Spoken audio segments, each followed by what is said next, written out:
নমস্কার, ব্রেকিং বাংলায় আপনাদের স্বাগত। আমি জয়ন্ত মজুমদার। চাকরিহারা যারা রয়েছেন, যোগ্য শিক্ষক ও শিক্ষক যারা চাকরিহারারা, তাদেরকে এবার দিল্লি পুলিশের লাঠি সাইজটা কেমন তা স্মরণ করালেন বিরোধী দলনেতা শুভেন্দু অধিকারী। কারণ হচ্ছে যে যোগ্য শিক্ষক অশিক্ষক 2016 ঐক্যমঞ্চ যারা আন্দোলন করছেন, অনশন করেছেন এসএসসি ভবনের সামনে বা ধর্মতলাতে, তারা তাদের অবস্থান করছেন, তাদের দাবি সপক্ষে প্রচার করছেন।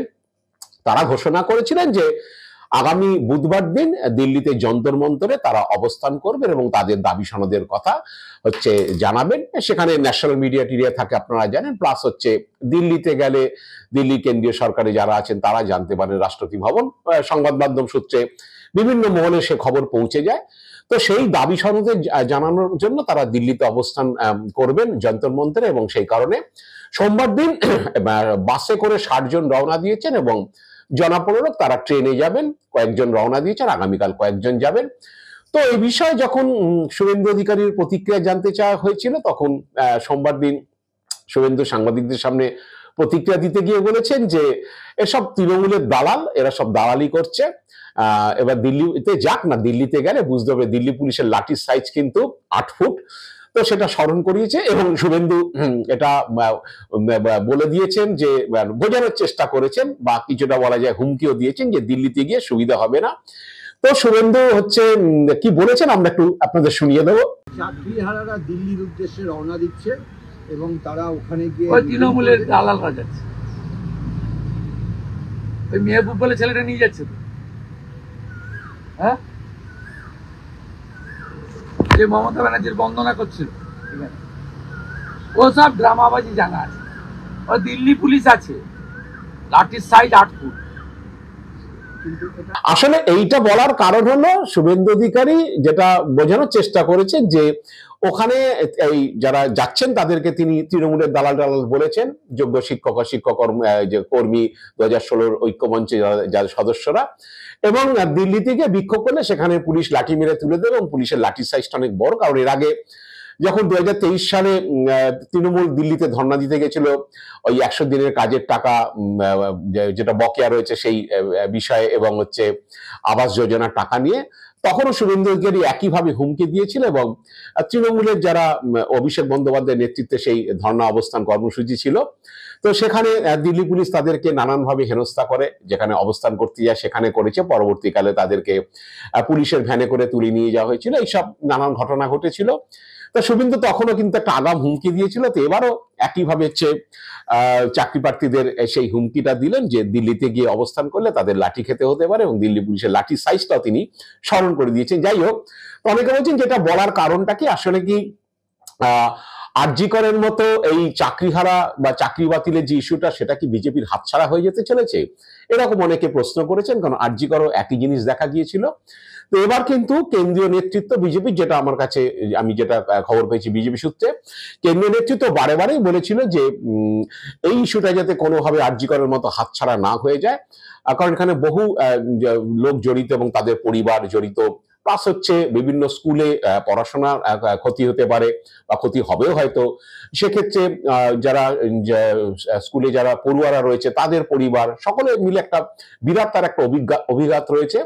তো সেই অভিঘাতের নিরিখেই বিজেপির কেন্দ্রীয় নেতৃত্ব রাজ্য নেতৃত্বকে বলেছিলেন যে কোনোভাবে যাতে এটা আরজি করের মতো হাতছাড়া না হয়ে যায় ইস্যুটা, এবং ইস্যুটার মধ্যে থাকতে। তো দেখা গেল যে বিষয়টা তা নয়। আসলে শুভেন্দু অধিকারী এখন বিষয়টা মমতা বন্দ্যোপাধ্যায়ের দিকে তাক করেছেন এবং সমগ্র বিষয়টার জন্য মুখ্যমন্ত্রী দায়ী, সেটাই বারে বারে তারা বলার চেষ্টা করেছে। এবং শুভেন্দু সোমবার দিন একই কথা বলেছে যে সমাধান সূত্র মমতা বন্দ্যোপাধ্যায়ের হাতে, কারণ তিনি যদি সুপ্রিম কোর্টে তালিকা দেন, যোগ্যদের তালিকা দেন, তাহলেই সুপ্রিম কোর্ট সেক্ষেত্রে বিচার করতে পারে। আসলে মমতা বন্দ্যোপাধ্যায় অযোগ্যদের বাঁচানোর জন্য এগুলো করছেন, কারণ সেটা দিলেই অযোগ্যদের কেন নিয়োগ করা হয়েছিল, তার জন্য মমতা বন্দ্যোপাধ্যায়কে জেলে যেতে হবে, এইসব কথা তিনি বলেছেন। কিন্তু যেটা দেখা যাচ্ছে যে আপনারা জানেন যে এর ইতিমধ্যেই হচ্ছে গত সপ্তাহে অভিজিৎ গঙ্গোপাধ্যায়, বিজেপি সাংসদ, প্রাক্তন বিচারপতি অভিজিৎ গঙ্গোপাধ্যায় যখন এসএসসি অফিসের সামনে এই চাকরিহারাদের যে অবস্থান ছিল সেখানে যখন গিয়েছিল, তাকে তখন গো ব্যাক স্লোগান দেওয়া হয়েছিল এবং তাকে তাড়া করা হয়েছিল। কারণ চাকরিহারাদের অনেকেই হচ্ছে এখন মনে করছেন বা তাদের একটা ধারণা হয়েছে যে এই অভিজিৎ গঙ্গোপাধ্যায় এবং বিকাশ রঞ্জন ভট্টাচার্য তাদের জন্যই আজকে তাদের এই অবস্থা। বিশেষ করে মানে যোগ্য শিক্ষক যারা যারা চাকরি হারিয়েছেন, যাদের বিরুদ্ধে সুপ্রিম কোর্টও টেন্টেড বলেনি বা কলঙ্কিত বলেনি, তো এইটা নিয়ে তাদের একটা ক্ষোভ রয়েছে। তো সেই ক্ষোভের বহিঃপ্রকাশ হিসাবে অভিজিৎ গঙ্গোপাধ্যায়কে তারা তাড়া করেছিলেন এবং গো ব্যাক স্লোগান দিয়েছিলেন। সম্ভবত বিজেপি সে কারণেও হতে পারে, আমি জানি না। এখন হয়তো বুঝতে পারছেন যারা চাকরিহারা যোগ্য শিক্ষক অশিক্ষকরা রয়েছেন, তারা হয়তো এখন বিজেপি, এবং তারা প্রথম দিন থেকেই বলেছেন যে তাদের এই আন্দোলনে কোনো রাজনীতির রং লাগাতে দিতে চান না। সেই কারণে তারা প্রথম দিন থেকেই একই কথা বলে আসছেন। তো সেক্ষেত্রে অভিজিৎ গঙ্গোপাধ্যায় সেখানে হাজির হতে হয়তো তারা সেই কারণেই তাকে গো ব্যাক স্লোগান দিতে পারে, এটা একটা হতে পারে।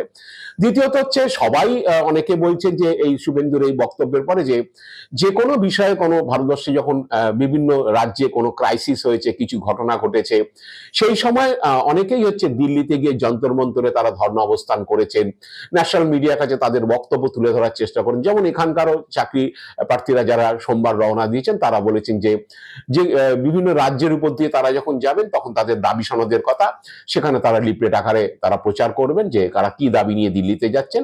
এটা প্রত্যেকের গণতান্ত্রিক অধিকার, তারা সেখানে যেতেই পারেন, গিয়ে তাদের দাবির কথা জানাতে পারেন। তো সেক্ষেত্রে যারা যাচ্ছেন তারা তাদের গায়ে একটা তৃণমূলের দালাল স্ট্যাম্প মেরে দিয়ে তাদেরকে দিল্লি পুলিশের লাঠির সাইজ স্মরণ করে দিয়ে শুভেন্দু যেটা করেছেন, তাতে কি এটাই প্রমাণিত হচ্ছে যে যোগ্য শিক্ষক ও শিক্ষক কর্মীরা যারা চাকরি হারিয়েছেন তারা বিজেপির সঙ্গে নেই বা বিজেপি নেতৃত্বকে তারা খুব একটা আমল দিচ্ছেন না। কারণ একটা ঘটনা এটা ঠিকই যে যেই আমলে যারা চাকরি পায়, আমি এটা দেখেছি আগেও, যেমন বাম আমলে ছিল, বাম আমলের যেসব শিক্ষকরা চাকরি পেয়েছেন তাদের একটা ঝোঁক থাকে সেই সরকারের একটা সমর্থন করা, কারণ তাদের একটা ধারণা হয় যে এই আমলে আমরা চাকরি পেয়েছি, তাদের একটা আনুগত্য সেই সরকারের প্রতি থাকে। আমি জানি না এই যোগ্য অযোগ্য শিক্ষকদের যারা চাকরি হারিয়েছেন বা চাকরি বাতিল হয়েছে তাদের সেই আনুগত্য তৃণমূল সরকারের প্রতি রয়েছে কিনা, এবং সেই কারণে শুভেন্দু অধিকারী এরকম দেখে দিচ্ছেন কিনা তাদেরকে। তবে শুভেন্দু অধিকারীরা যে নিয়োগ দুর্নীতি বা শিক্ষা দুর্নীতি নিয়ে বেশি মাথা ঘামাচ্ছেন না সেটা পরিষ্কার হয়ে গেছিল রবিবার দিন বিকেলেই। কারণ রবিবার দিন এই চাকরি বাতিলের ইস্যুতেই বিজেপি কলেজ থেকে ধর্মতলা পর্যন্ত মিছিল করেছিল এবং মিছিলের শেষে এসে সুকান্ত মজুমদার আলটিমেটলি চাকরি বাতিলের বা নিয়োগ দুর্নীতির অভিযোগ তুলে মিছিলের ডাক হলেও সেটা কিন্তু ধর্মীয় পরিস্থিতিতেই আবর্তিত হয় এবং পরিষ্কার সুকান্ত মজুমদার জানিয়ে দিয়েছিলেন যে আসলে হচ্ছে ভাত নয় জাতের লড়াই। কারণ তারা চাকরি নিয়োগ দুর্নীতিটাকে খুব একটা আমল দিচ্ছেন না, তাদের কাছে এখন অনেক বেশি হচ্ছে হিন্দু মুসলিম বিভাজন এবং মুর্শিদাবাদের সাম্প্রতিক ঘটনার প্রেক্ষিতেই তারা বলার চেষ্টা করেছেন যে ভাতের থেকে জাতের লড়াইটাই এখন বড় এবং জাতের লড়াই চলবে, এটা সুকান্ত মজুমদার বলেও দিয়েছেন। এমনকি তিনি সিপিএম কে আক্রমণ করতে গিয়েও বলেছেন যে মুর্শিদাবাদে দুজন খুন হয়েছেন, তারা সিপিএম সমর্থক। তো সিপিএম কি এখন ওই নিহত দুজনের ব্যাপারে বলবেন যে ভাতের লড়াই না জাতের, এটা কি তারা বলবেন? এইভাবে তারা আক্রমণ করেছেন। কারণ সিপিএম বরাবরই হচ্ছে এই তৃণমূল বিজেপি বিরুদ্ধে ধর্মীয় বিভাজনের অভিযোগ এনেছেন এবং তারা বলেছেন যে আসলে যে লড়াইটা ভাতের, লড়াইটা জাতের না, কারণ তারা এই ধর্মীয় বিভাজনের বিরুদ্ধে বরাবরই কথা বলেছেন। এবং তারপর যে সুকান্ত সুজন চক্রবর্তীরা রিয়াকশনও দিয়েছেন।